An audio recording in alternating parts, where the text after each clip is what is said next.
Buenos días. Ahora sí hay frío, ¿eh?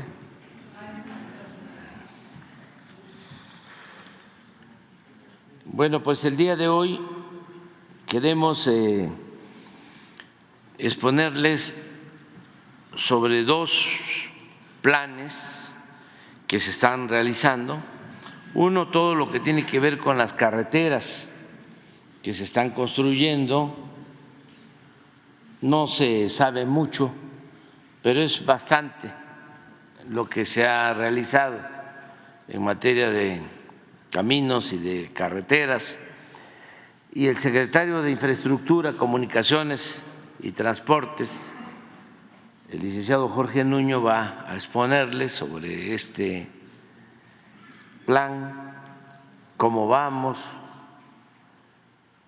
y también el día de hoy el ingeniero Germán Martínez Santoyo les va a dar a conocer el avance en el programa Agua Saludable para la Laguna, que es un programa muy importante porque va a resolver el abasto de agua en municipios de la Laguna de Durango y de Coahuila, donde durante mucho tiempo se está utilizando agua contaminada de arsénico y ahora se buscó una opción, una alternativa para que esto se evite, y ya vamos avanzando en ese plan que lo vamos a dejar concluido antes de que termine nuestro gobierno. Hoy vamos a ir allá a inaugurar una primera etapa de este plan y vamos a seguir trabajando para que el año próximo ya se inaugure en definitiva, un poco como lo hicimos con lo del Cuchillo 2, que empezamos con 1000 litros por segundo y ya terminamos con los 5000 litros por segundo. Ya está funcionando el acueducto.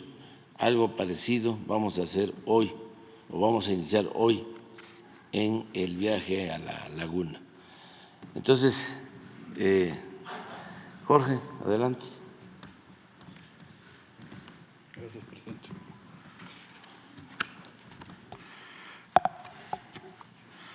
Gracias, buenos días a todos. Con su permiso, señor presidente, vamos a presentar cuál es el avance que tenemos en el plan carretero de 2019-2024. Tenemos un avance importante, algunas de las carreteras también fueron terminadas y ya falta muy poco para poder concluir con la misión que el presidente le encargó a la Secretaría de Infraestructura. Este cuadro resume los 4 aspectos que tiene el plan carretero, que son carreteras federales, caminos rurales y alimentadores, que es la red secundaria que conecta a las autopistas y a la red federal carretera con las principales localidades y cabeceras municipales, así como el programa de caminos de mano de obra y el tema de autopistas. En total son 551 obras, representando 225,000 millones de pesos, para totalizar una construcción o modernización de 8,115 kilómetros de nuevas carreteras o de modernización de estas. Tiene un avance de 82% hasta la fecha. Ya es muy poco lo que hace falta para poder terminar. Quisiera destacar aquí que el avance que tenemos de estas 551 obras pues fue todavía a pesar de la pandemia y, como usted ha dicho, presidente, a pesar del mar de trámites que luego nuestro amigo el elefante reumático nos hace pasar, y hemos seguido adelante en cada una de ellas. En la siguiente lámina se representan las carreteras federales, en donde están estas 51 obras, 14 quedan en proceso. Todas estas 14 carreteras federales estarán concluidas antes del mes de junio. Destacaría algunas de las que ya se terminaron, como Champotón a Villa Madero, el Libramiento de Ensenada, el de las Chuapas al entronque con la autopista Ocosocuautla.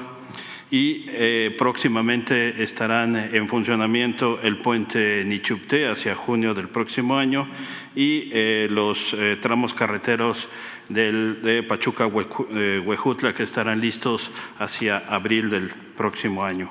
En la siguiente lámina son algunas fotografías de tramos carreteros que están concluidos. En cuanto a caminos rurales y alimentadores, son, como ya habíamos dicho, 53 obras de 1,752 kilómetros. 4 son los que nos quedan en proceso. Estos 4 estarán listos antes de julio. 3 de ellos estarán listos antes del primer trimestre del 2024. Estos 3 que estarán listos son Minatitlán y Hidalgotitlán en Veracruz, el viaducto de Tlapa, que está en Guerrero, así como el ramal Guajimic en Nayarit.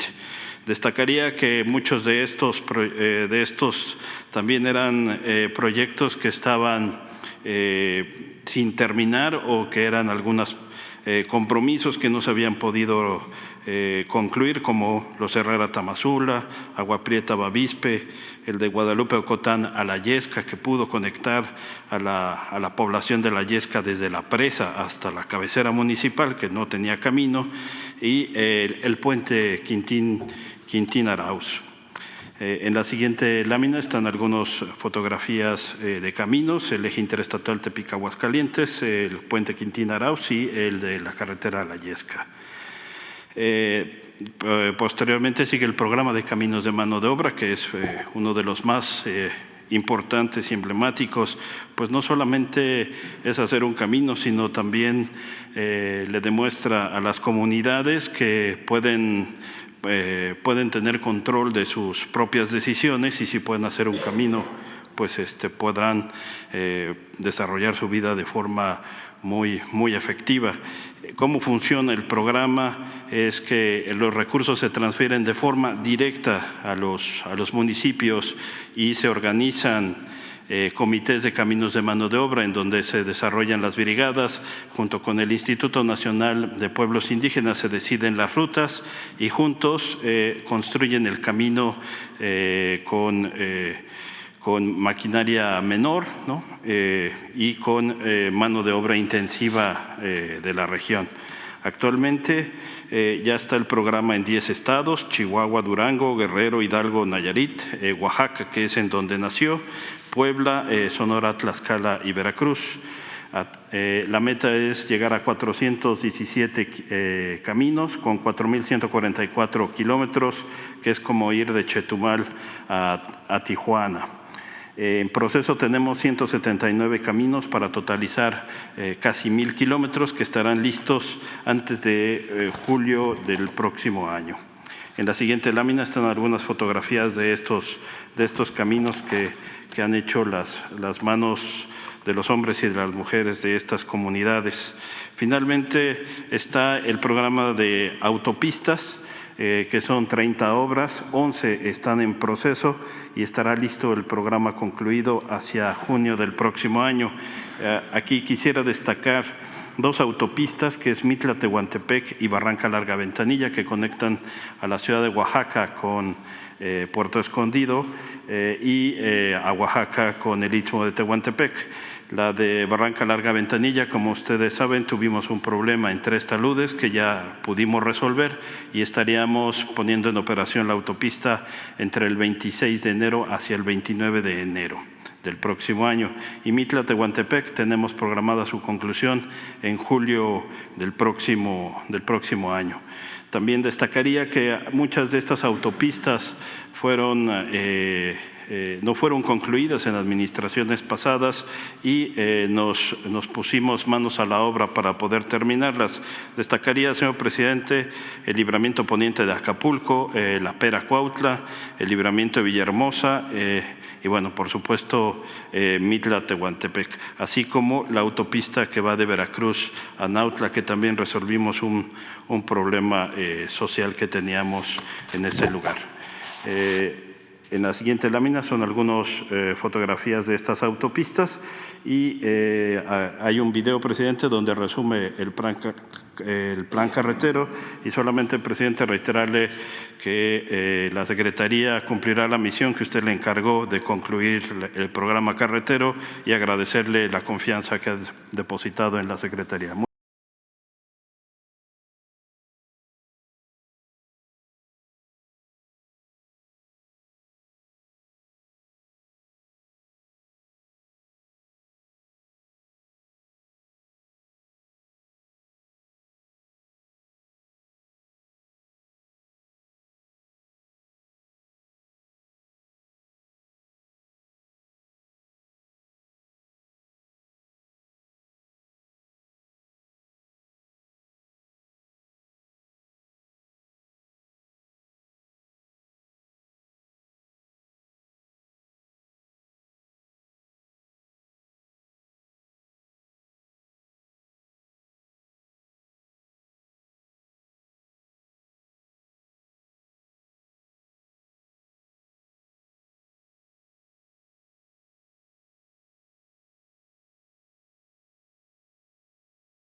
Cortés.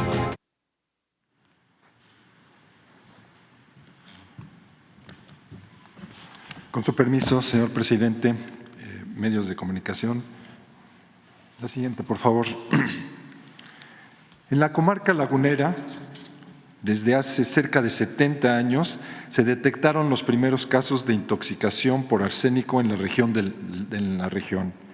Del año de 1991 a 2000, el 60% de la reserva de agua en el acuífero presentaba niveles de arsénico superiores a 0.025 miligramos por litro. Esto es muy por arriba de lo que es la norma nacional.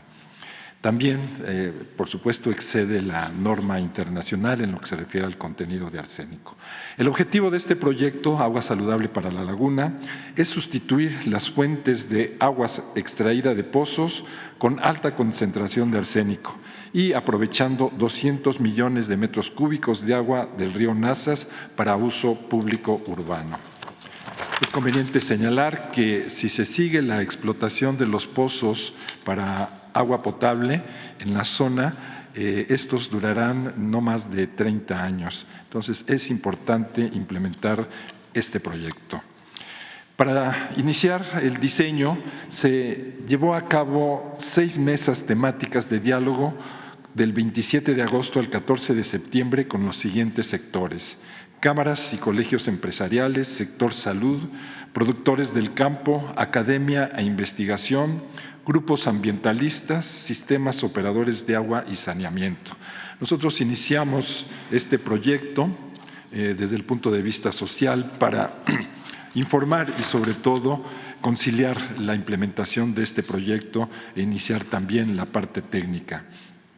El proyecto va a tener una inversión de 14,793 millones de pesos.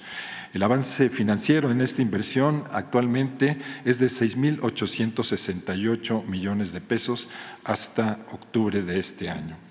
La población futura que se beneficiará, o sea, 30, 35 años a futuro, será de 2 millones de personas, con una cobertura de 9 municipios de 2 entidades en la comarca: Coahuila, en los municipios de Torreón, Viesca, Matamoros, San Pedro, Francisco y Madero; en Durango, Lerdo, Gómez Palacio, Mapimí, Tlahualilo. La siguiente, por favor. Ya en el diseño final del proyecto se contempló tomar agua del río Nazas a través de una presa derivadora que lleva el agua a una planta de bombeo. Esta planta de bombeo lleva el agua a presión hacia la planta potabilizadora, el corazón del proyecto, para brindar agua de calidad arriba de las normas mexicanas. Después de la planta potabilizadora estará el acueducto de gravedad, a unos tanques de regulación, y a partir de estos tanques se llevarán a través de las redes troncales de Durango y de Coahuila, que también forman parte de este proyecto. Las características técnicas del sistema: en la presa derivadora se tendrá una capacidad de 6,34 metros cúbicos por segundo, igualmente la planta de bombeo. El acueducto a presión lo constituyen 2 líneas de acero de 6,8 kilómetros cada uno, de 66 pulgadas de diámetro.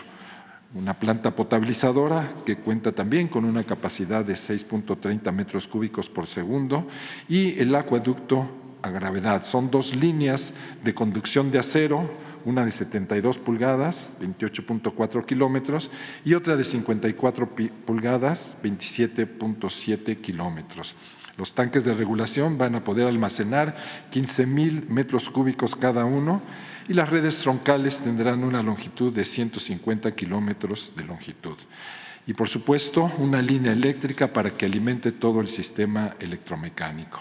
Paralelamente a la construcción de esta infraestructura tan importante, se ha tenido convenios y se ha trabajado con los usuarios del Distrito de Riego 017 para mejorar su infraestructura hidroagrícola.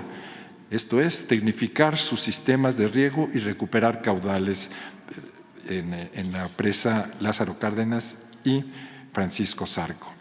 También en coordinación con los organismos operadores municipales para apoyarlos a reducir sus pérdidas por fugas, mejorar su gestión comercial y reducir sus gastos fijos.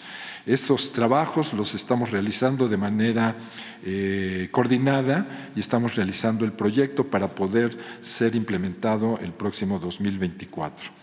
Adicionalmente, se trabaja en la entrega de la infraestructura del proyecto a los gobiernos estatales de Coahuila y Durango. La operación de las presas Lázaro Cárdenas y Francisco Zarco permitirá la extracción de agua para uso público urbano, o sea, para el proyecto. Se hizo todo un estudio hidrológico con técnicas de hidrología para determinar la disponibilidad del agua en estas 2 presas y poder utilizarla, si hay disponibilidad, en el proyecto Agua Saludable.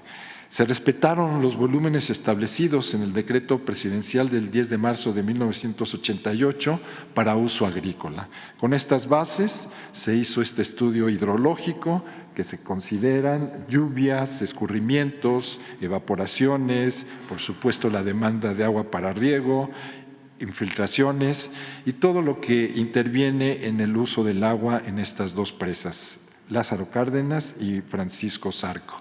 Los resultados de estos estudios hidrológicos nos dieron que hay disponibilidad del agua en las dos presas para atender el proyecto de agua saludable para la laguna con 200 millones de metros cúbicos al año y atender la población futura de 2 millones de habitantes. El día de hoy se va a poner en operación una primera etapa. Se van a poner en funcionamiento 2 módulos de la planta potabilizadora y se va a suministrar 1.2 metros cúbicos por segundo, o sea, 1.200 litros por segundo, para abastecer a 415,000 habitantes en Lerdo, Gómez, Palacios y Torreón. El funcionamiento tendrá que ser continuo a partir de esta primera etapa. Sí considerar que el inicio de esta operación va a tener principalmente pues, el llenado de la tubería, la estabilización del proceso de potabilización y después la entrega en los siguientes tubos hacia los tanques de regulación y a los ramales que llevarán agua a estos 3 municipios. Nuevamente, la planta potabilizadora, como decíamos, tiene 6.34 metros cúbicos por segundo, o sea, 6.340 litros por segundo, con 10 módulos que opera cada uno con 634 litros por segundo, o sea, 0.63 metros cúbicos por segundo.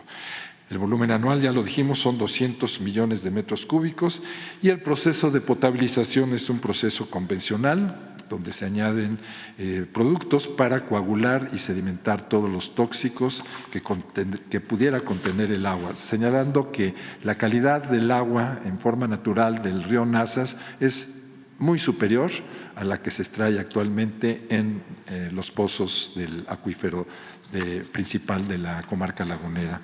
A continuación, señor presidente, me voy a permitir presentar un video en el cual muestra las características de todo este proyecto.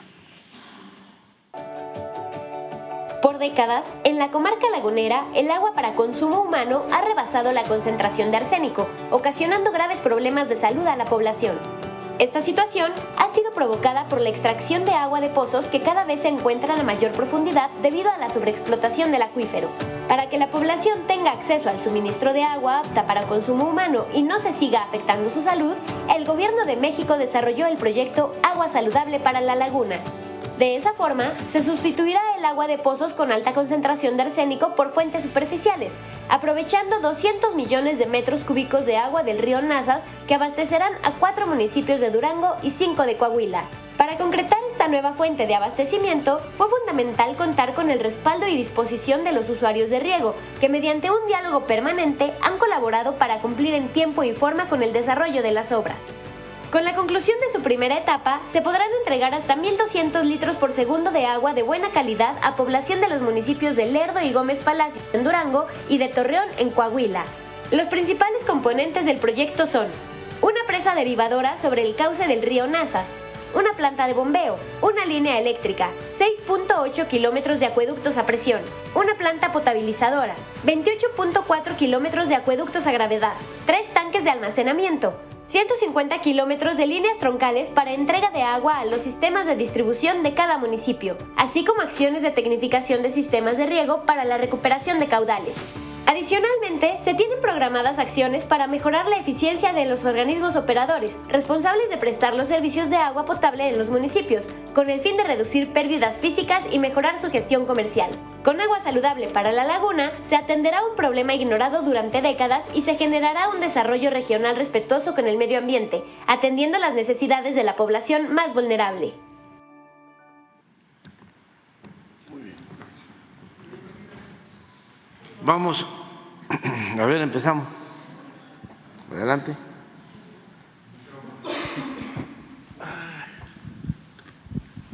Buenos días, señor presidente.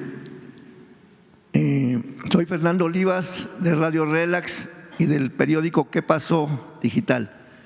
Mi pregunta primera es, 5 años después de que fue presidente, que ha sido presidente, y cercano el día que termina, ¿cómo piensa usted que lo recuerde la historia? Esa es una pregunta. La otra, el seguro social es básico para todos los mexicanos. En los últimos años, los periodistas, mujeres, hombres, hemos tenido la oportunidad de gozar de un seguro social gracias a la amabilidad de usted de decirle a sus funcionarios como Jesús Ramírez y el director del Seguro Social, Zoé Robledo, y preguntarle si va a continuar esa labor a favor de los periodistas que aún no lo tengan. Y por último, señor presidente, si me permite, una señora se acercó amablemente a Radio Relax a pedir que fuéramos al conducto para que usted le ayude con un problema que tiene, porque uno de sus hijos, ella dice que está encarcelado, pues que no es legítima la forma en que está encarcelado. Eso sería todo, señor presidente. Muy bien. Mire, todavía falta que terminemos, ya son nada más 9 meses los que nos quedan, pero hasta ahora lo que más satisfacción me produce es que hemos logrado reducir la pobreza. Eso es para mí lo más satisfactorio, la pobreza y la desigualdad. A pesar de que nos tocó enfrentar la pandemia y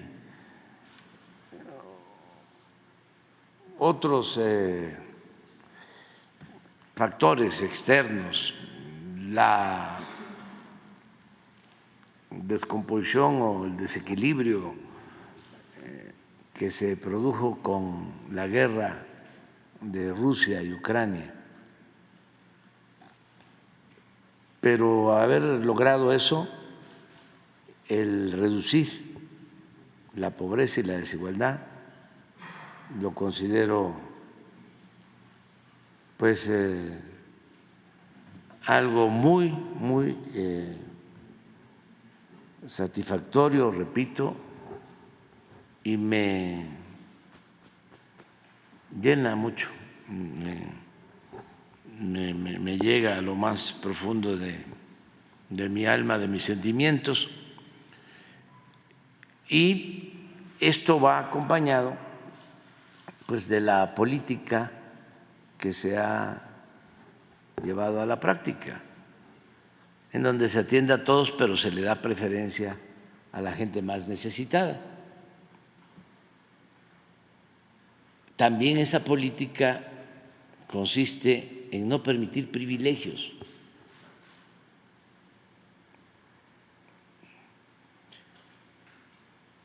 He acuñado 2 frases, una, por el bien de todos, por el bien de todos, primero los pobres, y la segunda, arriba los de abajo, lo que no significa abajo los de arriba, sino abajo los privilegios. Porque no solo hemos podido reducir la pobreza, sino que también le ha ido, pues han estado haciendo negocios lícitos con ganancias razonables, empresarios, banqueros. No hay quien diga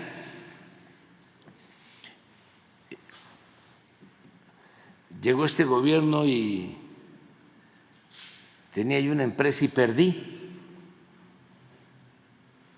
o teníamos acciones en un banco y perdimos.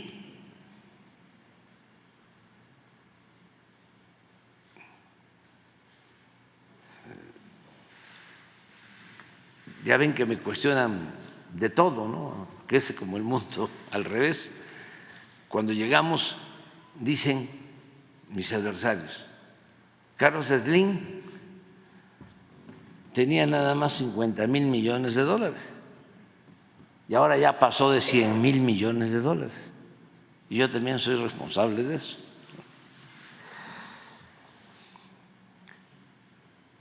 ¿Y qué puedo decir sobre cómo les ha ido bien a los empresarios? Bueno, porque se terminaron los privilegios, porque logramos un acuerdo con el presidente Trump. Eso se olvida. ¿Qué decían al principio? Que iban a salir chispas de esa relación y nos entendimos porque él es un hombre visionario y ahora con el presidente Biden es también muy buena la relación y ya México en estos últimos años, en este año, es el principal socio económico comercial de Estados Unidos. Y en el Concierto de las Naciones, México es de los países más atractivos para la inversión extranjera. Y este año México tiene récord en llegada de inversión foránea, como otros récords. Es de los países con menos desempleo en el mundo. Y pues el peso es la moneda que más se ha fortalecido en el mundo con relación al dólar. Todo esto, ¿por qué? Bueno, se ha hecho un gobierno austero, sobrio, no se permite la corrupción, no hay derroche, no hay gastos superfluos. ¿Qué decían antes? Ni modo, es muy triste, pero tenemos que ajustarnos el cinturón, ¿no? Y así se la llevaba. Y se ajustaba el cinturón al pueblo, no el gobierno. Hablaban de austeridad, pero siempre afectaban a los trabajadores. Arriba seguían los privilegios. Y ahora el cinturón se lo aprieta el gobierno. Entonces, todo esto nos ha ayudado, esta nueva política, a que haya justicia en el país, que tengamos crecimiento económico, que haya empleos, y así vamos a continuar. Y acerca de si van a seguir estos programas de apoyo a periodistas que no tienen seguridad social, yo creo que sí. A lo mejor buscamos algo para que se haga con un decreto, para que les cueste trabajo si es que intentan darle marcha atrás. Eso con Jesús lo podemos ver. Pero no creo, o sea, ya hay muchas cosas que no van a poder quitar.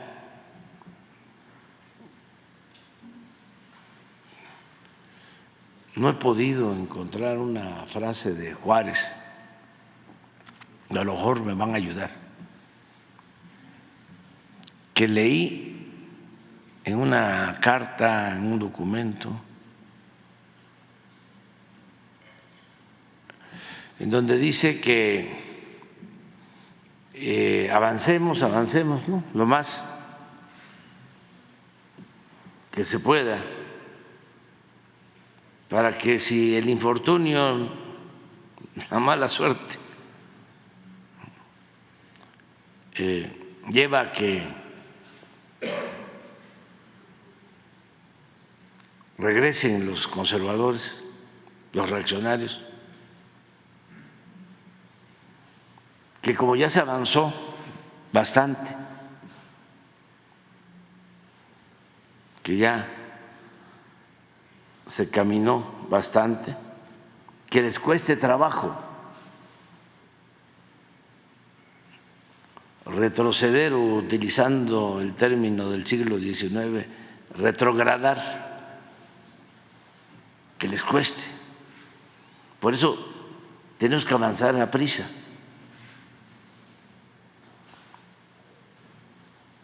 Palabras más, palabras menos, eso es lo que dice la frase. Hay otras parecidas, una que podemos leer ahora, Jesús, en donde habla de que no podemos ceder.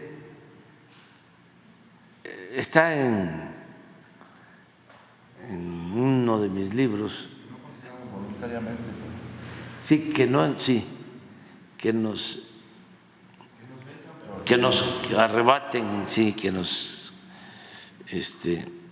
quiten lo que nos corresponde, pero que nosotros no entreguemos voluntariamente para no cancelarle el futuro a nuestros hijos, algo así.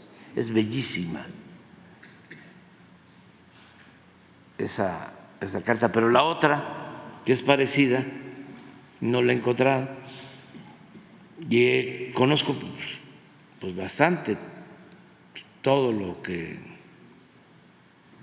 escribió el presidente, y son de esas cosas que ve uno en la lectura. En sus tomos de correspondencia son muy buenas las cartas, pero no. Y le pregunté a una historiadora amiga, juarista, a Raquel Sosa, y le dije, ¿no te acuerdas de esa frase? Sí, ¿cómo no? Claro, dice, claro que sí. Le digo, ¿me la vas a conseguir? ¿Dónde está? Y no ha podido. Pero me dio gusto de que, en efecto, sí se acordaba. O sea, sí está la frase. Yo no la he podido encontrar porque la quiero aplicar. Porque ese es eso, avanzar para que no se pueda dar marcha atrás. ¿Cómo van a darle marcha atrás al programa de la pensión a los adultos mayores? Está difícil, porque ya está elevado a derecho constitucional, y eso no lo permitiría la gente. Pero sí hay otras cosas que se tienen que cuidar. Ese mismo derecho establece en la Constitución, y por eso voy a enviar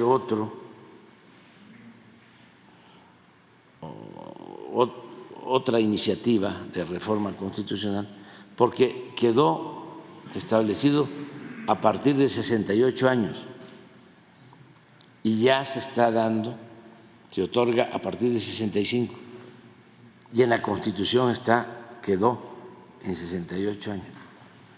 Entonces, y luego falta lo de discapacidad. Voy a mandar un paquete de todo lo que es estado de bienestar, de reforma al artículo 4 de la Constitución, antes de que yo termine. Y lo de la señora que estás... La señora es Marisol Cruz Hernández, quien le implora a usted su valiosa ayuda para ayudar a su hijo. Perdón, la señora es Marisol Cruz Hernández, quien le implora a usted su valiosa ayuda para ayudar a su hijo Alejandro Daniel Baez Cruz, que dice que está ¿Dónde está? en Chalco, Estado de México, en el penal de Huilcicingo. Él era estudiante de la carrera de ingeniería y que fue acusado por la Fiscalía de Homicidios de Iztapaluca. Primero lo dejaron libre, después volvieron a ir por él. O sea que hay una serie de situaciones y la señora Marisol le pide a usted de la manera más atenta le pueda ayudar. Sí, a ver si con Jesús nos deja los datos y se lo encargamos a la secretaria de Seguridad, a Rosa Isela Rodríguez. Muy bien, para señor que la presidente. atienda a la señora. Muchas gracias, señor presidente. Nada más quiero despedirme con esto. Hace muchos años lo entrevisté allá en el Hotel Viva, en Villahermosa. Yo ya tenía muchos años que no lo veía, señor presidente, usted con su trabajo y yo con el mío, pero aquí estamos otra vez, usted en lo suyo y yo en lo mío. Me da mucho gusto saludarlo. Es más, esa remembranza la pongo en un libro que acabo de terminar de editar, porque la verdad es una de las cosas bonitas que me pasaron en la vida. Estaba conmigo mi compañero José Guadalupe Muñoz García de Ovaciones. Ah, ¿cómo no? Sí, señor, sí, me acuerdo. Usted sabía que se iba a acordar usted. Sí, ya llovió. Bastante, señor. No digo la edad, no digo por qué fue, pero sí vale la pena. Fue cuando usted renunció al PRI, a pesar de que era usted ahora sí que el presidente allá. Sí. Y fue en 83. Sí, señor. Sí, señor. Por eso le digo que es 83. Sí, ya lleva ¿cuánto? 40. Por eso le digo que estamos es una remembranza muy grande, señor presidente. Muy bien, jóvenes. Y por eso le digo, no nos habíamos visto y es más, ¿Y José Guadalupe dónde está? Fíjese que acaba de cumplir 81 años y está retirado, pero sigue escribiendo para algunos medios. Le va a dar mucho gusto a él. Hay un saludo a él. Sí, señor, pues yo sé que usted lo recuerda. Y además hablábamos de Macuca. De Macuca, la Bella. Sí. Mira, está la frase.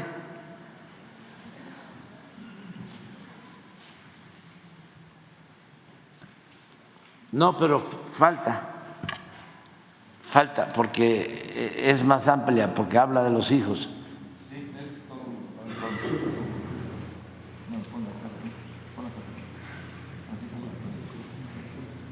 A ver si está.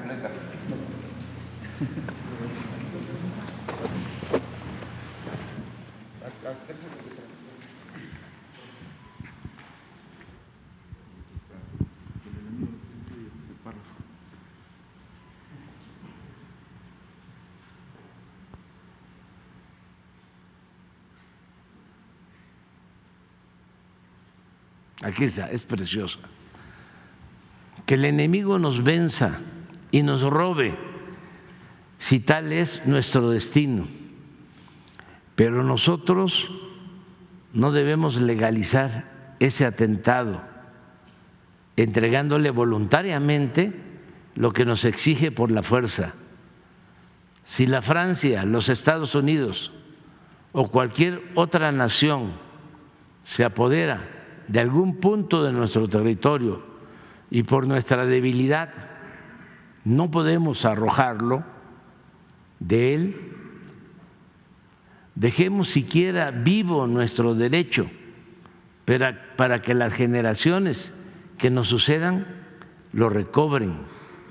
Malo sería dejarnos desarmar por una fuerza superior, pero sería pésimo desarmar a nuestros hijos privándolos de un buen derecho que más valientes, más patriotas y sufridos que nosotros lo harán valer y sabrán reivindicarlo algún día.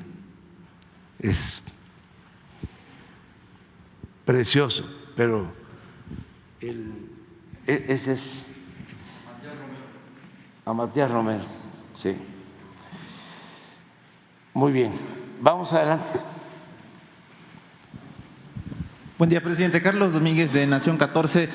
Antes que nada, un comentario. La semana pasada, presidente, un compañero le posicionó aquí un tema en el que una empresa ligada a Miguel Ángel Yunes, exgobernador de Veracruz, había logrado presionar al Banco del Bienestar a tal grado que logró que le pagara indebidamente un dinero que se había depositado ahí en el Banco del Bienestar, para que dos empresas en litigio agotaran instancias y la ganadora fuera la merecedora de esta, o en su caso repartirse estos fondos.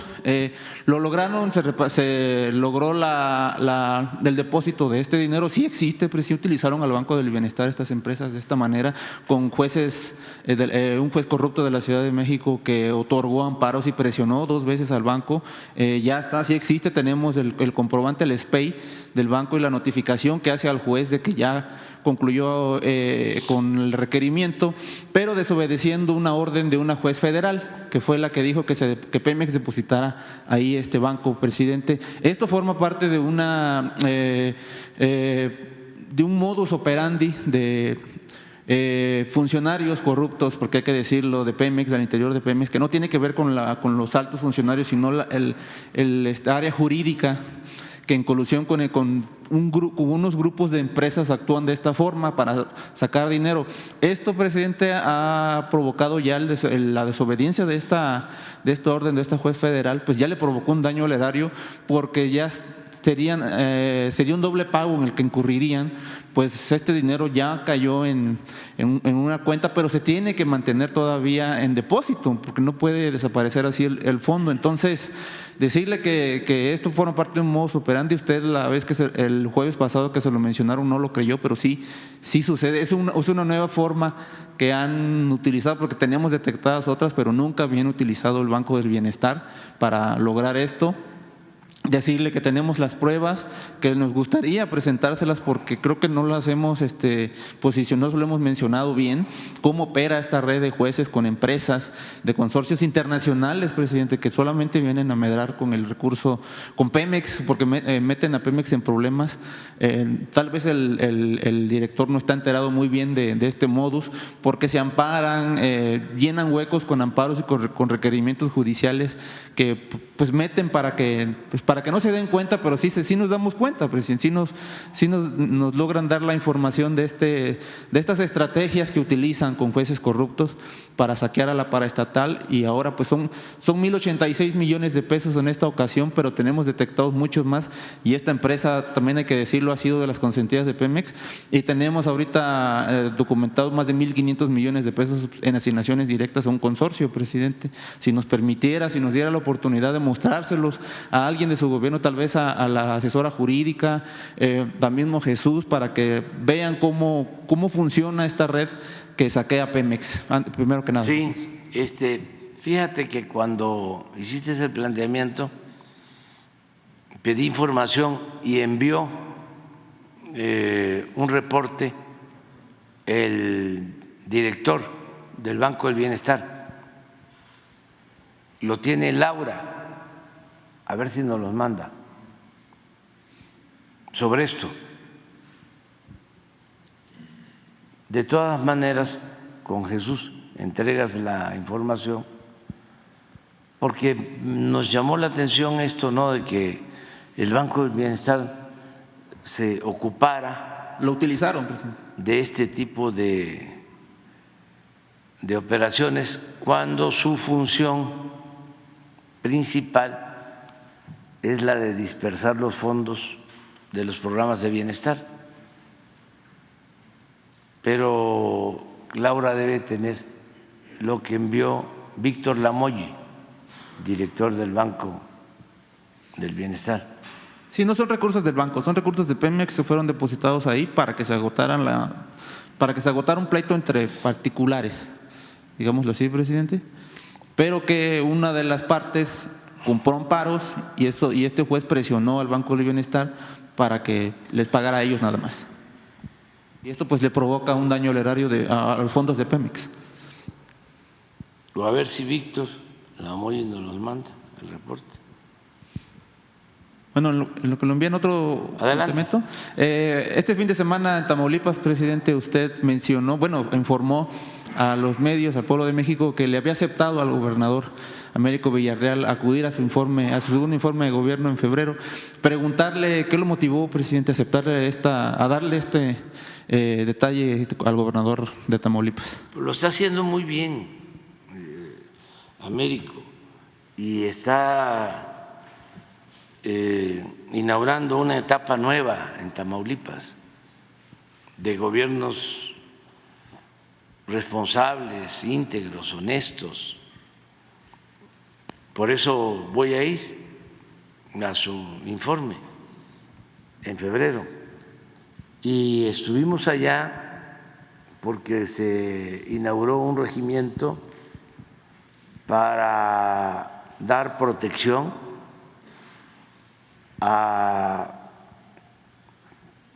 todas las oficinas de la aduana, porque ya la aduana de México va a tener como sede Nuevo Laredo, se descentraliza, ya no va a estar aquí en la Ciudad de México, va a estar en Nuevo Laredo y se está construyendo todo un complejo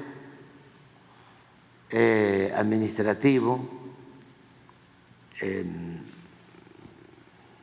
muy amplio, funcional para la aduana, y ya se terminó un regimiento para 500 elementos, también con unidades habitacionales, y vamos a estar en febrero en el informe, y el 21 no se me olvide, de septiembre, unos días antes de que yo termine, vamos a inaugurar la aduana. ¿Cómo vio Nuevo Laredo cuando anduvo por allá, presidente? Bien, tenemos mucha actividad económica. Ese puente fronterizo pues es el que tiene más movimiento en toda la frontera.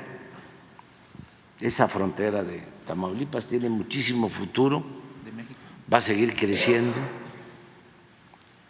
Hay proyectos para que se puedan establecer nuevos cruces, nada más que eso ya corresponde a quien me va a sustituir y también al nuevo presidente de Estados Unidos, porque es una autorización la creación de un puente, de una aduana del presidente de Estados Unidos, pero sí se van a requerir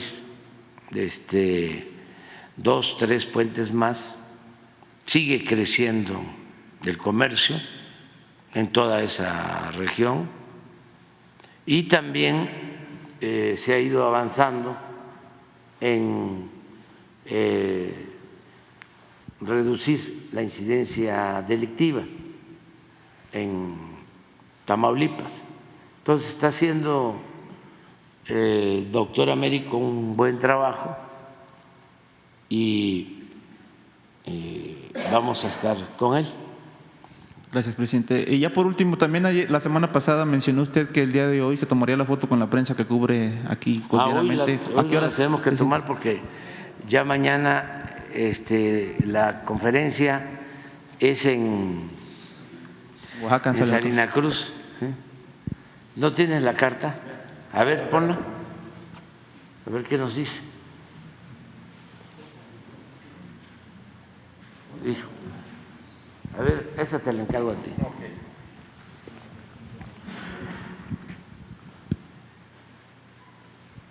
Sí, no sé qué fecha tiene, pero es el informe sobre esta denuncia del pago y transferencia del Banco del Bienestar de Víctor Lamoy Bocanegra, que es director general del Banco del Bienestar. Estimado señor presidente, en relación al asunto que se mencionó en la conferencia mañanera del día 14 de diciembre, me permito informarle que de conformidad con el artículo 8 bis de la Ley Orgánica del Banco del Bienestar, el Banco del Bienestar tiene la facultad exclusiva a nivel nacional de ser la depositaria de los valores transferidos o sumas de efectivo para garantizar o extinguir obligaciones ante diversas autoridades administrativas o judiciales de la Federación o de la Ciudad de México a través del instrumento denominado billete de depósito, BIDE. El procedimiento consiste en que el Banco del Bienestar funge únicamente como receptor en garantía del recurso a consignar ante la autoridad judicial, por lo que esta última gira la orden de pago al beneficiario que determine para que acuda al Banco del Bienestar para su cobro. Este proceso fue llevado a cabo en la liquidación de Mexicana de Aviación por parte de la Junta Federal de Conciliación y Arbitraje. Entre los temas más recurrentes por los que se solicita la expedición de BIDES están concursos mercantiles, garantías en materia penal, pensiones alimenticias, créditos fiscales ante el SAT, garantías ante la TESOFE y ante la Comisión Nacional Bancaria y de Valores, etcétera. En relación al asunto en cuestión, el billete de depósito W405986 con un valor de 1,086,908,242 pesos, moneda nacional, fue adquirido por Pemex Exploración y Producción el día 21 de julio del 2023 y fue consignado ante el Juzgado 18º de lo Civil en la Ciudad de México, como lo solicitó el propio depositante. Es importante señalar que el banco no tiene facultad para determinar la autoridad a la que se consigna el billete de depósito ni el beneficiario del pago del mismo.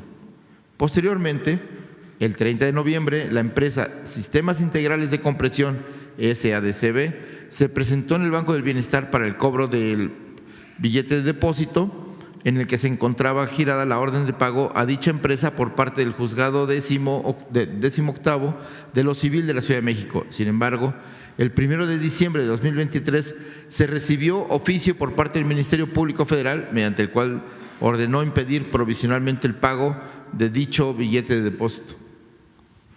Argumentando que se encontraba bajo investigación judicial, ante ello se aplicó la prevención del pago del BIDE por parte de la institución y se informó lo conducente a la autoridad. Mediante el oficio 46 del Juzgado 18º de lo Civil del Proceso Escrito de la Ciudad de México, notificado al Banco del Bienestar el 6 de diciembre del presente, se ordenó pagar el billete de depósito a Sistemas Integrales de Compresión, SADCB, en un plazo no mayor de 24 horas. En virtud de lo anterior y a fin de dar certeza jurídica para estar en posibilidad de efectuar dicho pago, se verificó con la juez séptima de distrito en materia civil, así como con el juzgado cuarto de distrito en materia civil de la Ciudad de México. Con fecha del 7 de diciembre del presente, el mismo Ministerio Público ordenó levantar la prevención de pago solicitada sobre el billete de depósito en cuestión a fin de dar cumplimiento al ordenamiento señalado por la autoridad jurisdiccional. Posteriormente, el día 11 de diciembre, fue recibido oficio por parte de la juez séptima de distrito en materia civil, mediante acuerdo en el que ratifica que no existe prevención o suspensión alguna en relación al proceso de pago del BIDE en cuestión. Una vez validados los procesos internos de pago y confirmada la orden de pago con la autoridad, el 11 de diciembre del año en curso se realizó el pago de dicho BIDE a la empresa que ordenó como beneficiaria el juez 18º de lo Civil de la Ciudad de México, toda vez que contó con la orden de pago girada por este último, máxima que a esa fecha no se tenía mandato o instrucción alguna de autoridad para suspender o impedir el pago del BIDE. Es importante mencionar que por parte del Banco del Bienestar el procedimiento de pago del BIDE referido se realizó únicamente en el ámbito de competencia de acuerdo a sus facultades y conforme a lo establecido en la normatividad aplicable, por lo que el banco no tiene facultades para determinar al legítimo beneficiario del BIDE, ya que esto es competencia exclusiva de la autoridad a la que fue consignado. Es preciso señalar que la omisión del pago del BIDE sin causa legal que lo justifique implica una responsabilidad de daños y perjuicios más intereses legales del orden de aproximadamente 339,000 pesos diarios, sin considerar las responsabilidades administrativas, judiciales y de otra índole que pudieran derivarse al banco y sus funcionarios. En conclusión, el Banco del Bienestar realizó el pago del vide en virtud del ordenado por un mandato judicial del Juzgado 18º de lo Civil de Proceso Escrito de la Ciudad de México, mismo que determinó como beneficiario a la empresa de Sistemas Integrales de Compresión S.A.D.C.B. Atentamente, Víctor Lamoya. Tenías razón, hay que ver, hay que investigar el caso. Le vamos a pedir a la consejera jurídica que haga la investigación. Sí, porque es legal, ¿sí? Lo del Banco del Bienestar, ellos están actuando de conformidad con un mandamiento, ¿no?, del Poder Judicial. Sin embargo, hay que ver qué motivó ese pago. Sí, eso es lo que hay que ver. Entonces vamos a investigar. Le mostramos a la sí, con la consejera jurídica. Es que muchas veces dicen, no, me lo ordenó el juez. Cuando me iban a destituir la primera vez como jefe de gobierno era porque no quise obedecer un mandato legal en donde a todas luces se trataba de un acto de corrupción. Cuando lo del paraje San Juan, que me pedían pagar 1.810 millones de pesos y si no los pagaba me destituían. Y empezamos a investigar y era una tranza y no me destituyeron. Eso sí, me llovió, ¿no? Pero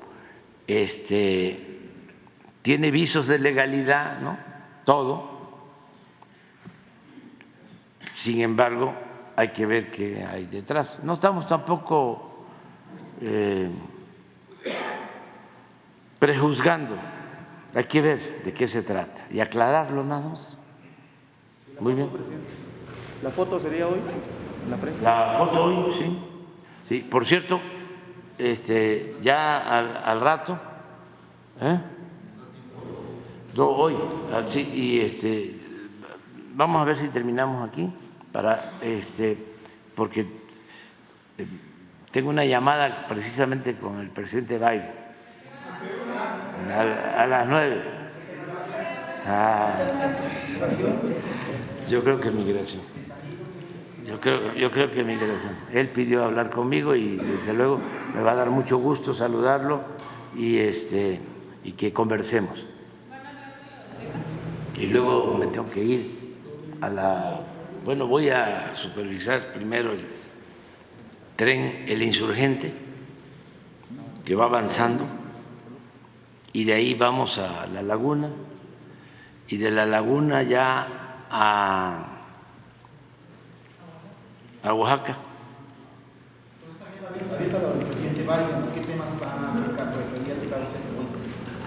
Vamos a ver qué nos plantea. Él pidió ayer que quiere hablar conmigo y con mucho gusto. Yo creo que es normal, ninguna de esas es por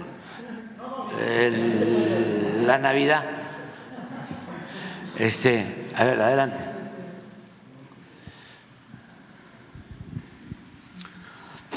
Buenos días, presidente. Ernesto Ledesma, de Rompeviento TV. Buenos días a los funcionarios. Me siento por los compañeros de atrás. Presidente, antes de mi intervención me gustaría aprovechar, nada más para retomar, aprovechando que está aquí el secretario. 30 de diciembre se cumplió un año que hice la pregunta. Él también estaba presente, de quién era el viaducto bicentenario y por qué. Y pues no me han dado la respuesta.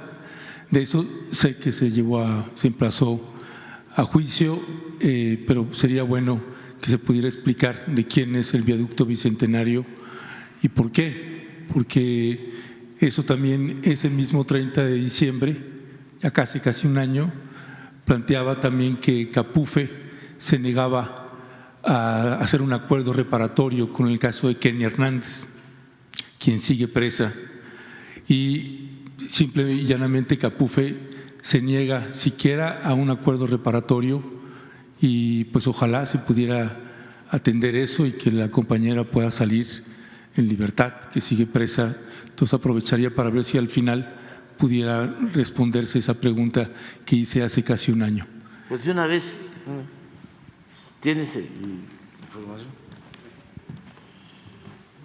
Sí, toda la información ya fue entregada a la Secretaría de la Función Pública, que es ahí donde nos la solicitaron, y también fue entregada a la Fiscalía General de la República, que es en donde se integró el expediente. La concesión pues está operada por el Gobierno del Estado. Hubo un convenio que se firmó antes de que yo asumiera como subsecretario. El convenio ha sido validado tanto por la parte de la Función Pública y entregamos toda la información a la Fiscalía General de la República. Nosotros estaremos atentos en caso de que alguna autoridad competente nos los haga llegar.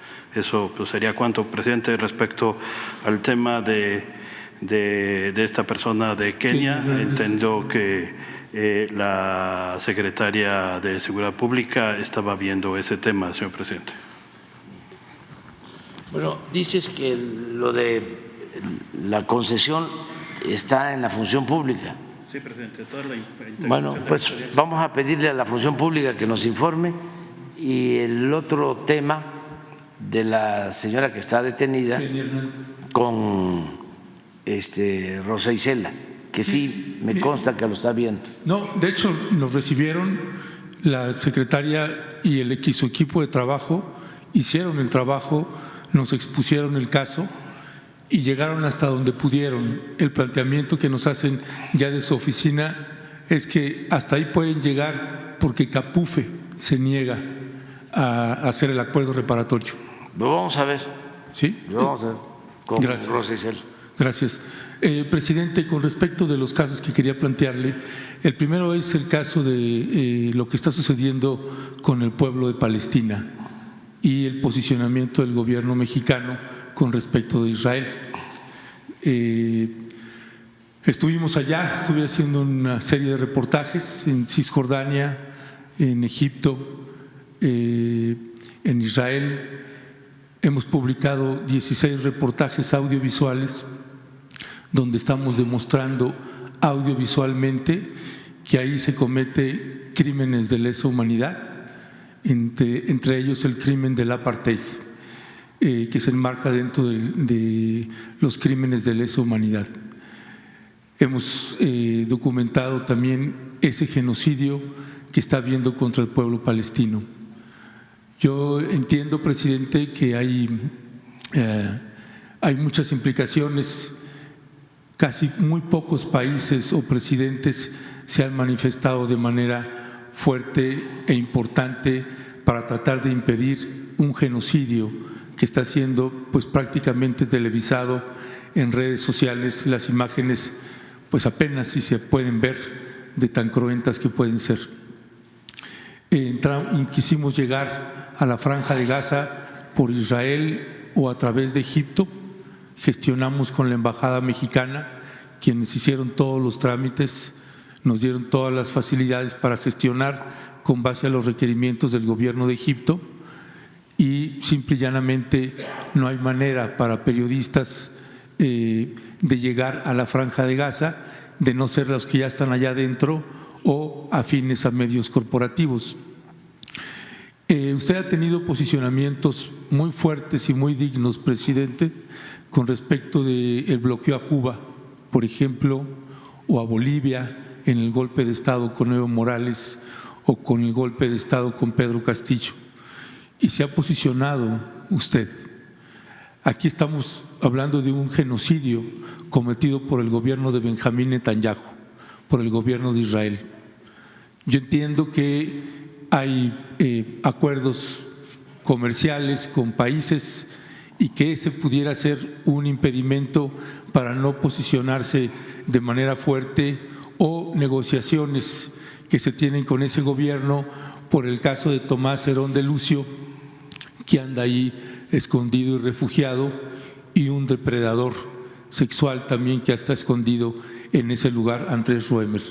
Entiendo que hay eso, pero finalmente, más allá de cualquier acuerdo o presión que haga el gobierno de Israel, pues cuánto vale la vida de un palestino, de una palestina, para no hacer un llamado enérgico y convocar a otros países para llamar a impedir el genocidio del gobierno de Israel con el pueblo palestino. Bueno, es un tema complejo de definición de política exterior. Nosotros buscamos la solución pacífica de estos conflictos. Desde luego que no estamos a favor del uso de la fuerza, de la guerra, es lo más irracional que puede haber, y sí queremos un cese al fuego y queremos que se termine esta confrontación, y lamentamos mucho el número de seres humanos que han perdido la vida en este enfrentamiento. Pero no podemos más, porque tenemos que ayudar a encontrar una salida. Si nosotros nos definimos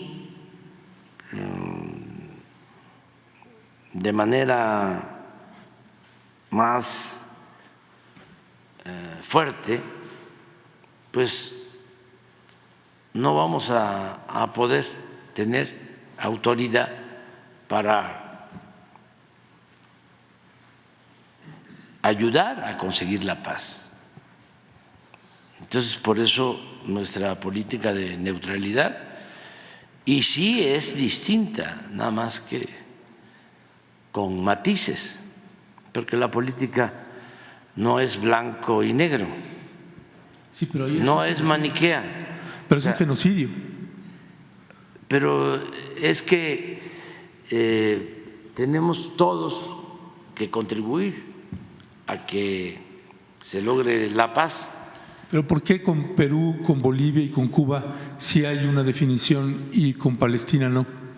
Porque consideramos que no nos va a ayudar, no solo a México, sino no nos va a ayudar a los que queremos que haya paz en el mundo, a conseguirla si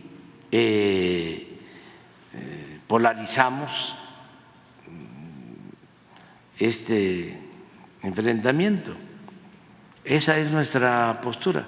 Y te hablo de los matices porque todos condenaron, incluso el gobierno nuestro, desde el principio, la agresión o bombardeo del grupo Hamás. Sí. Yo dije, nosotros no condenamos, nosotros vamos a buscar ayudar a que haya paz. No le gustó a la embajadora de Israel en México, porque de manera simplista dio a conocer que si no condenábamos a Hamás, estábamos a favor del terrorismo. Y no condenamos a Hamás porque teníamos que actuar con prudencia ante la magnitud de la represalia que ya estamos viendo,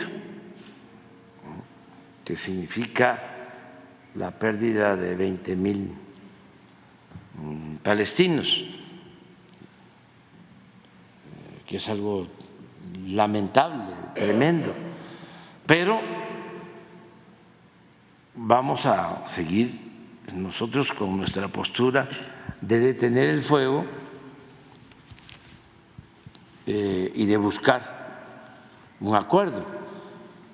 O sea, sí hemos actuado, hemos votado en la ONU por la negociación, por el acuerdo, por detener el fuego, y lo vamos a seguir haciendo. Acaba de haber una votación y México se manifestó por eso. Y hubieron países que estuvieron en contra de detener el fuego. O sea, sí, México tiene una postura distinta. Y quiero también aclarar algo. Nosotros no tenemos ningún acuerdo vergonzoso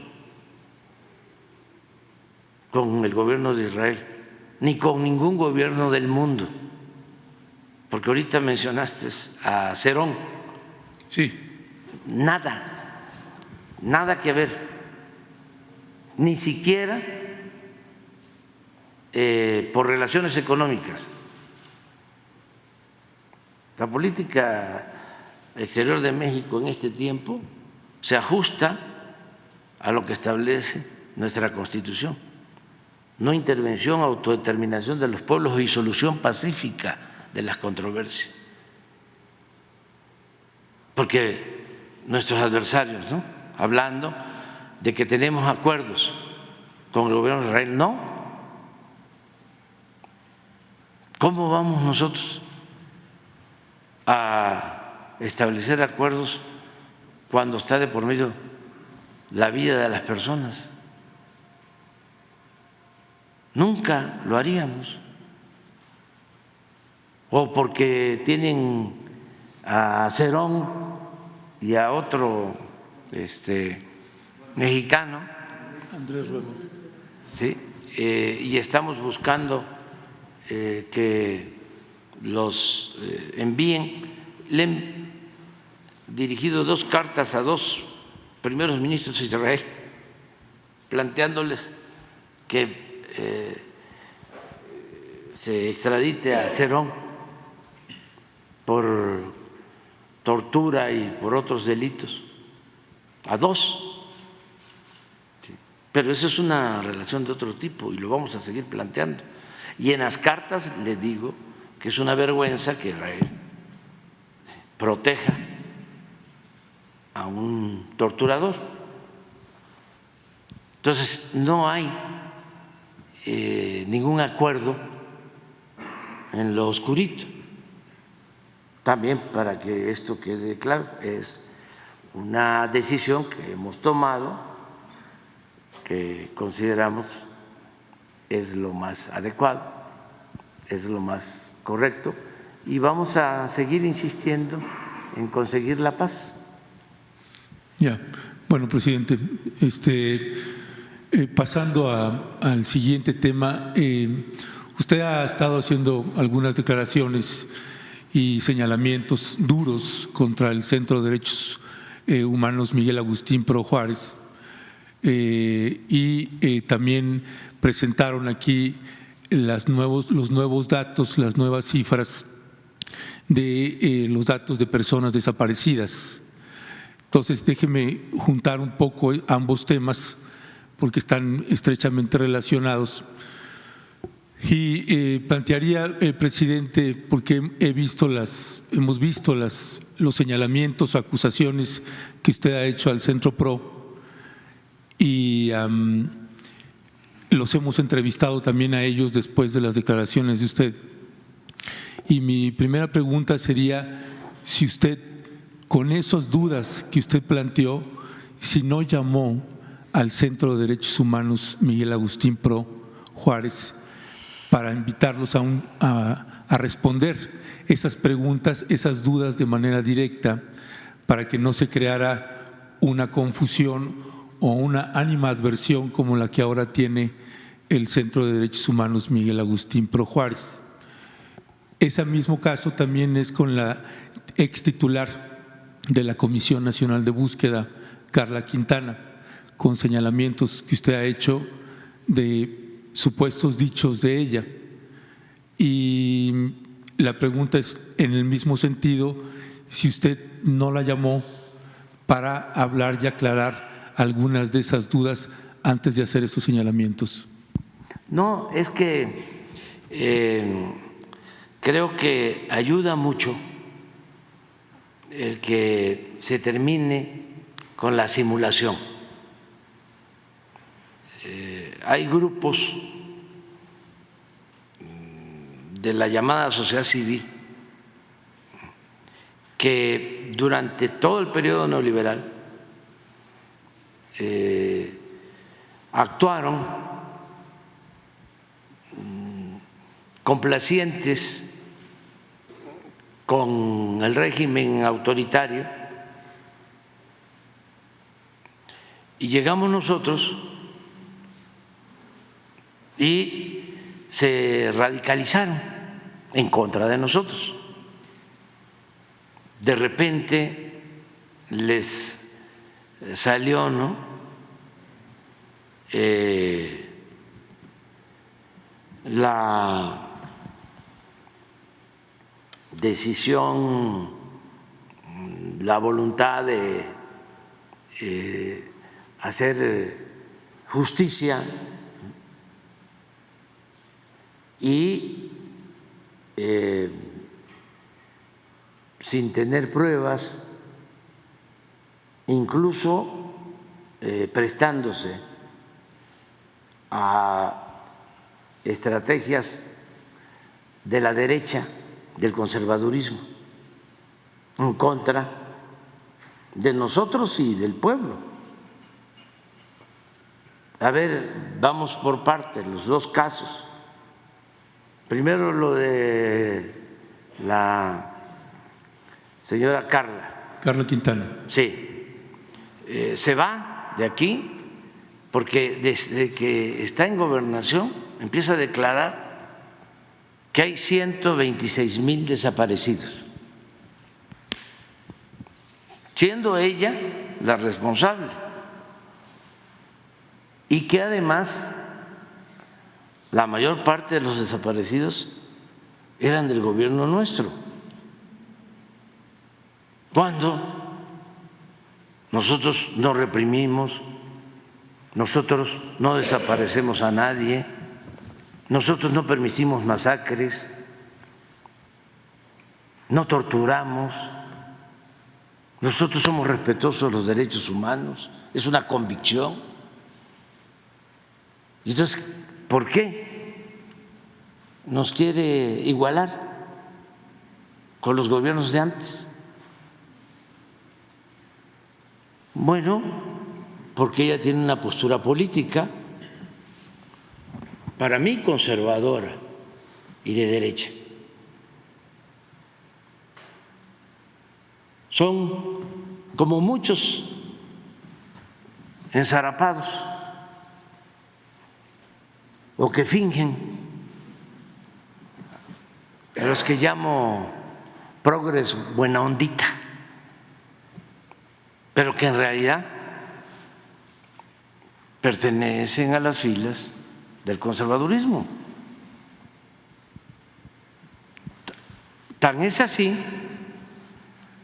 que pues empezamos nosotros a ver de qué se trata, cómo es que hay más desaparecidos con nosotros que con el gobierno de Calderón, por ejemplo, o que con otros gobiernos. ¿Qué está sucediendo? Puede ser que ahora que existe la Comisión de Desaparecidos, sí, la gente esté acudiendo más a denunciar las desapariciones. ¿O qué pasa? Entonces decidimos llevar a cabo un plan para buscar a los desaparecidos, todo el gobierno, y encontramos a muchos de los que supuestamente estaban desaparecidos. la señora se va y pensando que nosotros íbamos a manipular el registro, se lo entregó a la Comisión de Derechos Humanos de la OEA, a la Interamericana, sí, es de la OEA, y hasta periodistas y demás. Entonces, con ese registro iniciamos una investigación, casa por casa, y ya informamos. Bueno, ¿qué pasa? Para que vean que sí existe una intención politiquera de nuestros adversarios para afectarnos. Estaba yo viendo a Ciro Gómez Leiva y me vas a decir, te acepto que tú no seas Ciro, pero los otros ¿sí? Son igualitos, son gemelos. En el caso tuyo es otra cosa. Y además, qué bueno que aclaramos estas cosas. Entonces, de repente, Ciro antier, a ver, ¿por qué no lo pones a Ciro? Donde dice que desaparecimos nosotros a no sé cuántos, cuando aquí se informó. Primero, escuchemos a Ciro, para que vean el nivel de manipulación. Pero es Ciro y es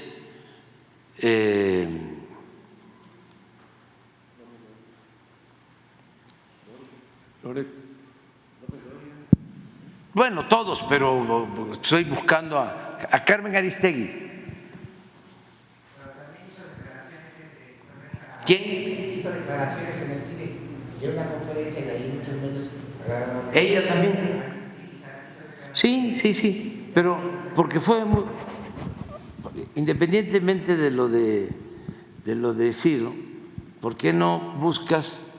Hay una gráfica de los 115,000, 18,000 desaparecidos del registro y cuántos se han encontrado vivos, que debería de alegrarnos,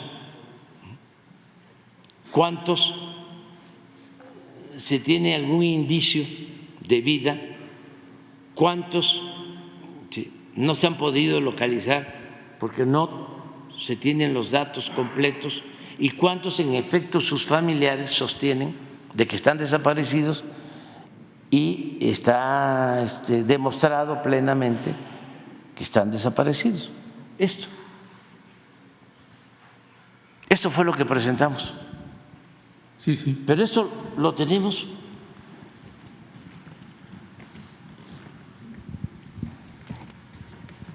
completamente comprobado, con documentos, con pruebas. Esto lo tenemos también probados, están ubicados, pero no hemos podido tener, como en este caso, ¿sí?, la prueba de vida. Pero en eso estamos. Pues, ¿qué hace Ciro? Dice que nosotros tachamos y que nos quedamos, no sé, con estos. 12,377.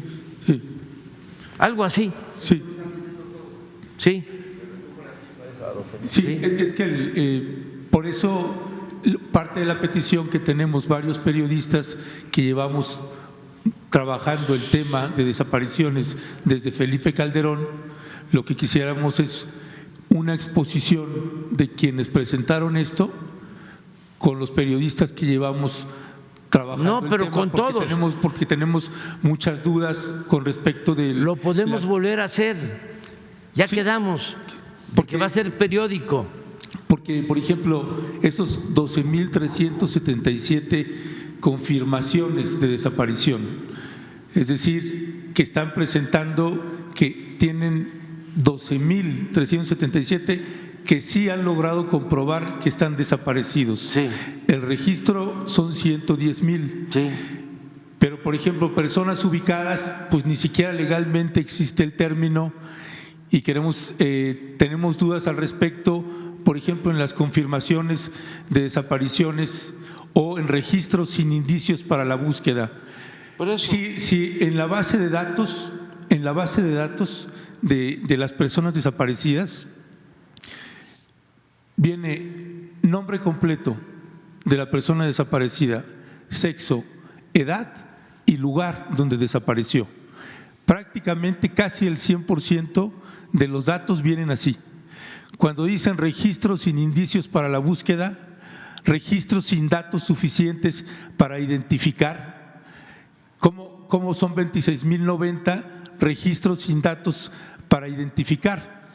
Porque además nos hablábamos, por ejemplo, en el Consejo Editorial y decíamos, bueno, si la cifra se baja a 12,377 confirmados, pues se están desapareciendo ahí de los datos de los registros los desaparecidos de Felipe Calderón, los desaparecidos de Enrique Peña Nieto.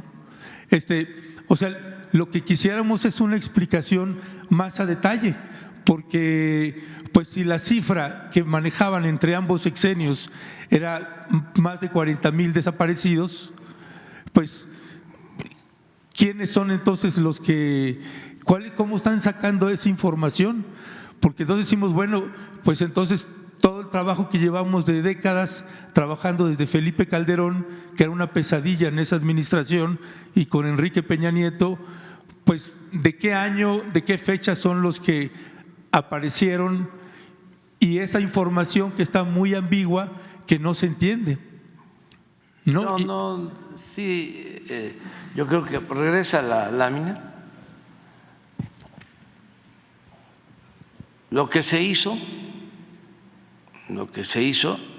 y eso no está concluido, no es un expediente cerrado, es un expediente abierto, esto no se puede cerrar. Y el día que informamos, lo que pasa que pues eso no lo escuchan o no les conviene escuchar. Dijimos que periódicamente íbamos a estar informando, incluso se dio a conocer un teléfono el día que informamos aquí para que nos ayudaran todos a aclarar acerca. Esto se dio a conocer. ¿Voltearlo a ver? Sí. O sea, estamos abriendo esto. ¿Por qué lo abrimos? ¿Y por qué lo tratamos aquí? Porque si no, ¿sí?, somos rehenes de estos grupos de derecha que de repente, ¿sí?, se convierten en defensores de derechos humanos, que son unos falsarios. Pero mire, presidente, por ejemplo… Entonces, lo que queremos es hacer la vida pública cada vez más pública. Concédame que hay mucha ambigüedad y una tremenda falta de explicación de esa metodología que están usando. Es que sí me explicaron. Tenemos muchísimas preguntas, por eso le pedimos si puede hacer una… Te concedemos. Y que nos avisen con tiempo para poder hacer las preguntas. Y se repite. Porque mire, hay registros de lo que aparece ahí, hay entidades federativas que tienen más de los 12,377. Y el otro dato que no se dijo es esa base de datos, por ejemplo, esos 110.964, ¿de dónde sale ese dato? Y quienes aportan esa información en un 98% son las fiscalías estatales y las comisiones estatales de búsqueda. No es el PRO, ni Carla Quintana, ni nadie, es las fiscalías estatales. No hay quien más esté dando esa información. Pero no se trata de la fuente, aquí se trata de cómo utilizan un asunto de estos con propósitos politiqueros,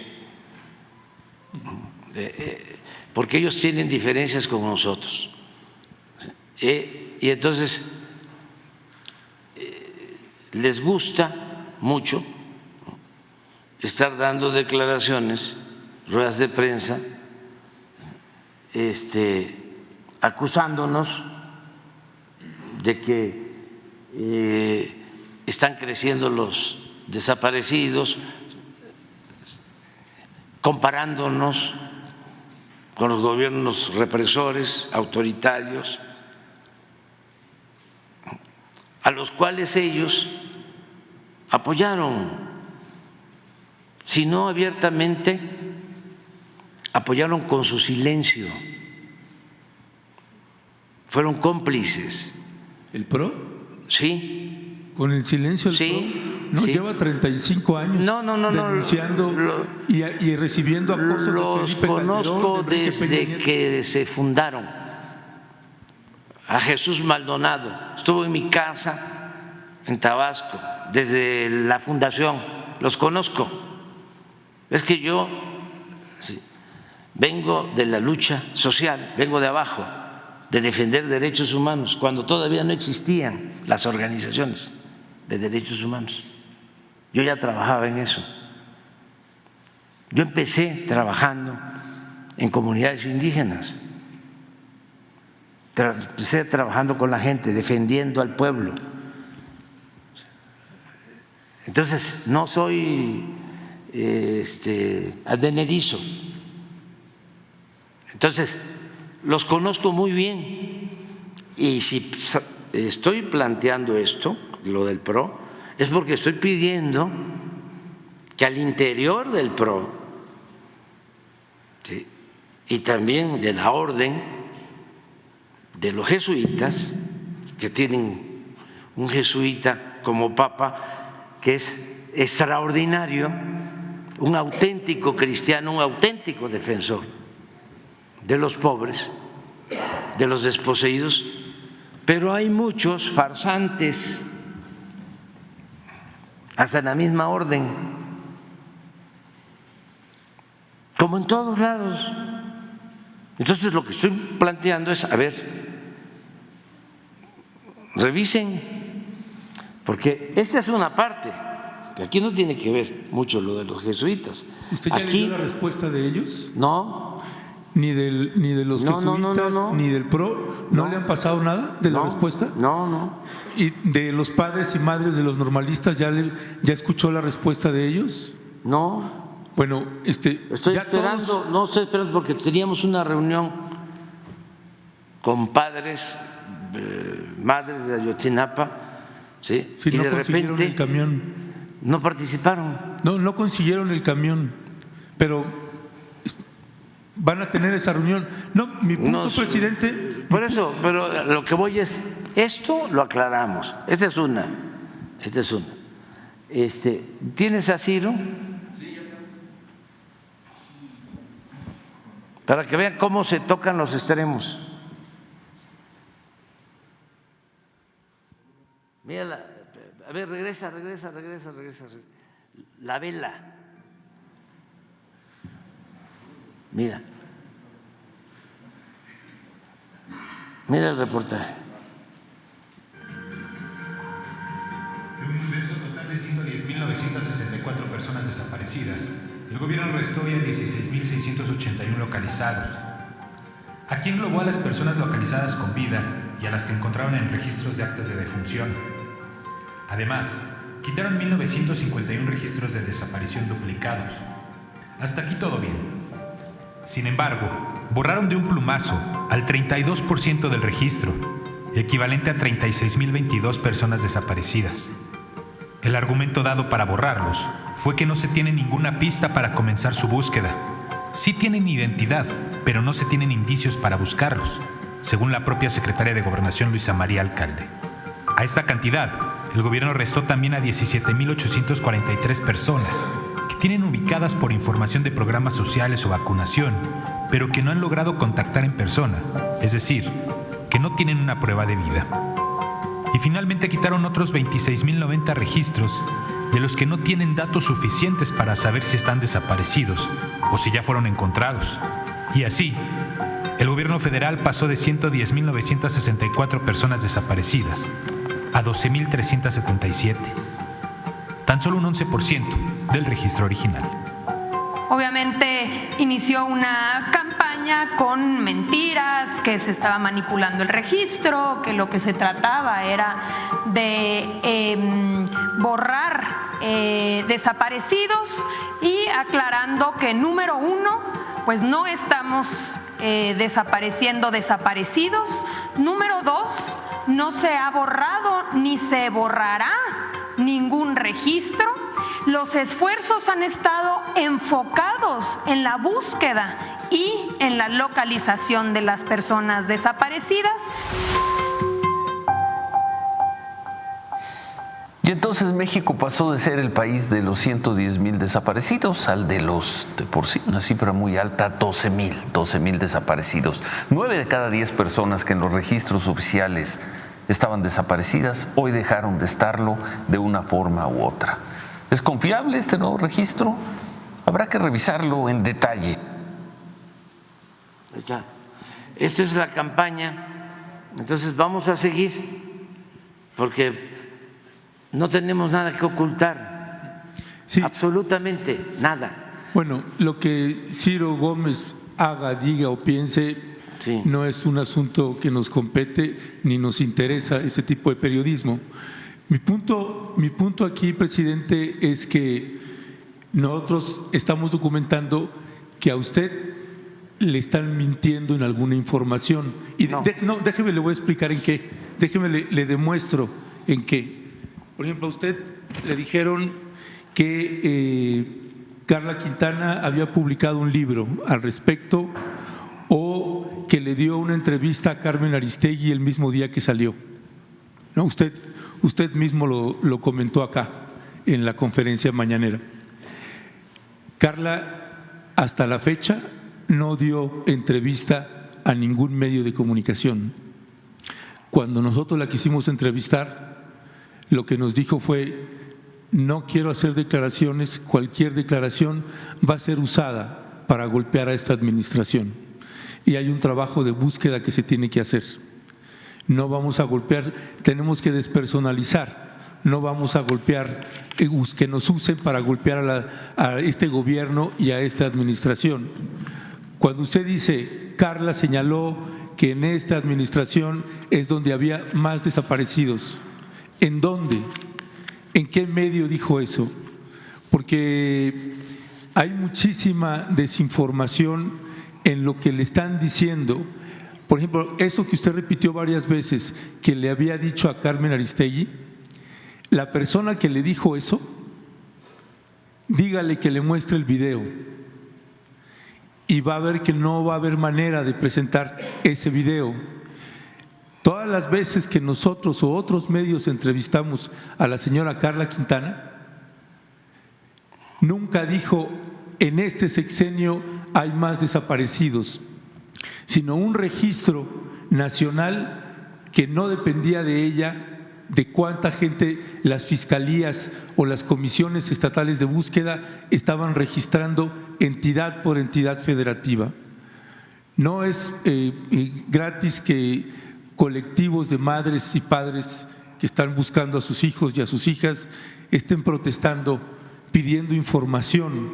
Esto que le estamos pidiendo que nos clarifiquen esta metodología y una información bastante ambigua, casi inexplicable en algunos casos, pues se le tienen que explicar a las madres y padres y a periodistas que llevamos trabajando el tema. Pero esa desinformación que le han pasado es verificable y usted puede comprobar que no. Por eso le decía la importancia de hablar con estas organizaciones o personas. En el caso del Centro PRO, por ejemplo, el Centro PRO nunca hasta la fecha asumió ninguna defensa legal o jurídica con las personas que fueron torturadas y que estuvieron vinculadas y relacionadas con la desaparición de los normalistas de Ayotzinapa.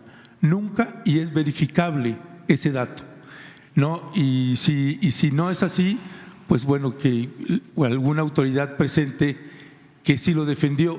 De hecho, el Centro PRO, el actual director, Santiago Aguirre, fue coadyuvante en los testimoniales contra Jesús Murillo Caram, respaldando la posición de la Fiscalía para que lo mantuvieran ahí.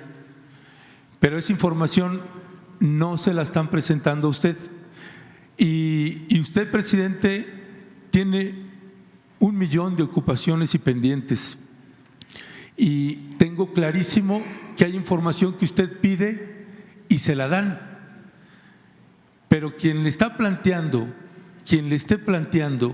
que el PRO está defendiendo a quienes perpetraron desapariciones, no es así.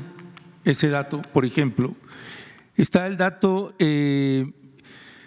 la comprobación de que hubo tortura a los acusados y que después el Centro PRO estaba celebrando de que los hayan excarcelado. La celebración era porque en ese fallo, y aquí tengo el documento precisamente, en ese fallo que dio el tribunal, al certificar que hubo tortura, con la versión del caso de que los habían incinerado en el basurero de Cocula de Iguala, se cayó la verdad histórica. Eso es lo que el Centro PRO y todos los diputados y diputadas de Morena celebraron.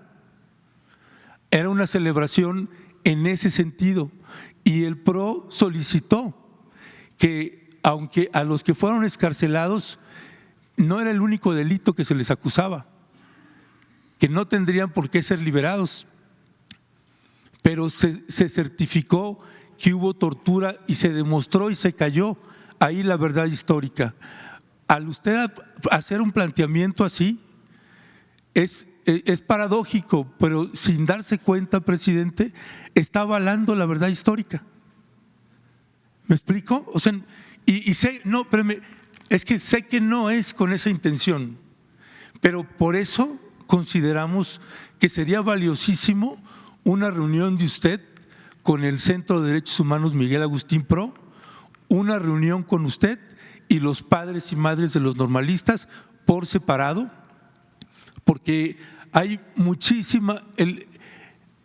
confusión a la hora de hacer un planteamiento como el que está haciendo.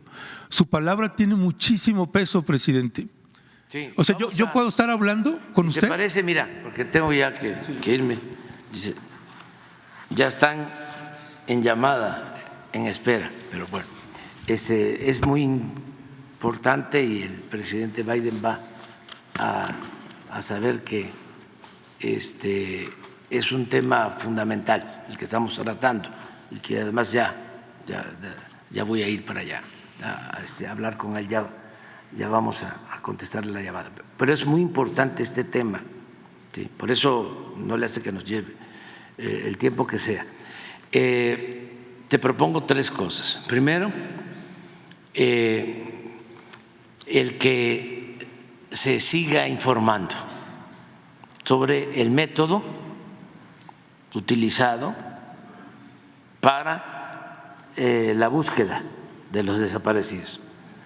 Que no esperemos que la semana próxima vengan de nuevo, ¿sí? Los que hicieron la exposición y en una fecha que el jueves próximo, ¿qué es? 28. No, ese día no, es de los inocentes. ese día no. ¿Miércoles 27 o...? Voy a... no, sí, puede ser, porque voy a Jalisco, pero después de la conferencia, el 27, que preparen y para aclarar y que vengan los periodistas especialistas para tratar sobre el tema. Lo segundo, ese día, que se dé a conocer lo que ha dicho la señora, lo que ha dicho la señora Carla. Sí, por lo que tú dices que me están mintiendo. Sí, pero te lo vamos a mostrar. Te lo vamos a mostrar. Sí. Y lo tercero, sí, voy a traer el documento, sí, del PRO sobre la sentencia. ¿Sí? De cómo lo explico así. Una persona solicita un amparo, pide la protección de la justicia, ¿sí? Porque sostiene que fue torturado.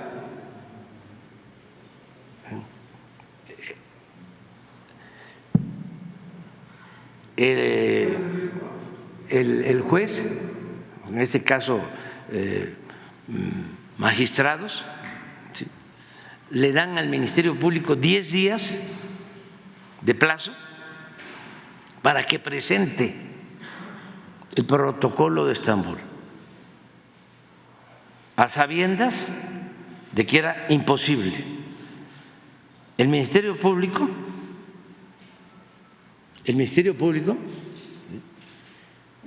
pide ampliación del plazo, se le niega y en automático dejan en libertad a esta persona, al primero. Y como se sentó el precedente con esta sentencia, se deja en libertad a 63 más. Sí, pero voy a traer el documento. Cuando sale esa sentencia, hay un boletín de la organización del Centro PRO celebrando la sentencia. Dice, histórica. ¿Qué pasa? Que dejan en libertad, ¿sí?, porque no se pudo demostrar, ¿sí?, que no habían sido torturados. Dejan en libertad a quienes sí habían participado en la desaparición de los jóvenes. ¿Le permite al PRODEFE responder eso aquí? Sí, claro que sí. Que vengan aquí, que digan por qué. ¿Sí? Porque a partir de ahí se dejó en libertad a quienes, me consta, porque después participaron como testigos protegidos y aseguran que habían ellos actuado en la desaparición de los jóvenes. Entonces, el origen legal de esas liberaciones de responsables de la desaparición es esa sentencia que celebraron. Entonces, es gravísimo porque, por un lado, argumentando de que habían sido torturados, se libera a responsables, y por el otro se deja sin justicia, como tú dices, conscientes o inconscientemente, ¿sí?, a quienes también ellos presuntamente o supuestamente o realmente defienden, que son los jóvenes desaparecidos de Ayotzinapa. Es un tema importante. Entonces, por eso, cuando me entero, pero además lo que más me sorprende es que se detiene a Murillo Karam, incluso a militares, y en vez de decir se está actuando en contra de los que crearon la verdad histórica, porque Murillo Karam se responsabiliza él mismo, él dice yo soy el responsable, con Cerón. Entonces se les detiene y en vez de decir qué bien que durante mucho tiempo se mantuvo la impunidad y se termina aquí, se oponen a que no se siguieron los procedimientos legales. ¿Sabes qué me dijo una gente, una señora de ¿sí? No, una señora, la otra señora, que faltaban 90 días. Miren, si no se hubiese actuado como se actuó, ¿sí?, no hubiésemos detenido a nadie y entonces sí, nos iban a seguir teniendo de rehenes.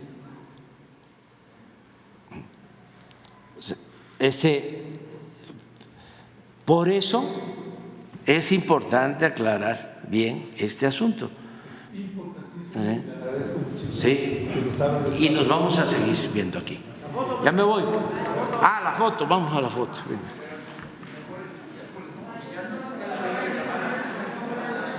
No, por respeto al presidente.